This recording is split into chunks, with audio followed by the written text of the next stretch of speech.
Hello everyone, welcome back. யூஸ்வலாக நம்ம வந்துட்டு வீட்டில் சாம்பிராணி போடுவோம் இல்லைங்களா, இந்த மாதிரி கறி யூஸ் பண்ணி. அப்போது இது நமக்கு பேர்ன் ஆகிறதுக்கு ரொம்ப நேரம் எடுக்கும்.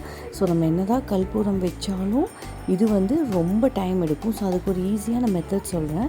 நம்ம வீட்டில் எப்படி பார்த்தாலும் விளக்கு வைப்போம் டெய்லி. ஸோ அப்படி விளக்கு வைக்கும்போது டெய்லி நம்ம திரி மாற்றிட்டுருப்போம். ஸோ அந்த திரியை நம்ம வீசாமல் அதை எடுத்து நீங்கள் வச்சுக்கோங்க. அந்த திரியை யூஸ் பண்ணி நம்ம இதை பற்ற வச்சோம் அப்படின்னா சீக்கிரம் கறி உங்களுக்கு நல்லா பற்றிக்கும். நம்ம ரொம்ப ரிஸ்க் எடுக்க வேண்டியது நமக்கு நீடடே அங்கே இருக்காது. ஸோ யூஸ்வலாக நம்ம கற்பூரமோ இல்லை வேறு ஏதாவது நம்ம ஆயில் ஊற்றி அந்த மாதிரி நம்ம பண்ணுறக்கு இந்த மாதிரி பண்ணும்போது உங்களுக்கு ரொம்ப ரொம்ப ஈஸியாக இருக்கும். அதே மாதிரி சீக்கிரம் உங்களுக்கு தீயும் அதில் நல்லா பற்றிக்கும்.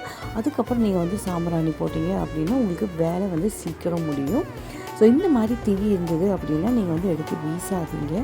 அது ஒரு குட்டி கிண்ணியோ இல்லை சின்ன டப்பாவோ எடுத்து அதில் நீங்கள் ஒரு வீக் ஃபுல்லும் நீங்கள் சேகரிச்சுட்டு வந்தீங்க அப்படின்னா உங்களுக்கு ஒரு வீக் எண்டில் நம்ம எப்படி பார்த்தாலும் ஃப்ரைடே ஈவினிங் அந்த மாதிரி டைமில் நம்ம சாம்பிராணி போடும்போது நீங்கள் இதை யூஸ் பண்ணிக்கோங்க. ஸோ கண்டிப்பாக இந்த டிப்ஸை ட்ரை பண்ணி பாருங்கள். உங்களுக்கு இந்த டிப்ஸ் ரொம்ப யூஸ்ஃபுல்லாக இருந்ததுன்னா கமெண்ட் பண்ணுங்கள். Don't forget to subscribe, share and comment. By.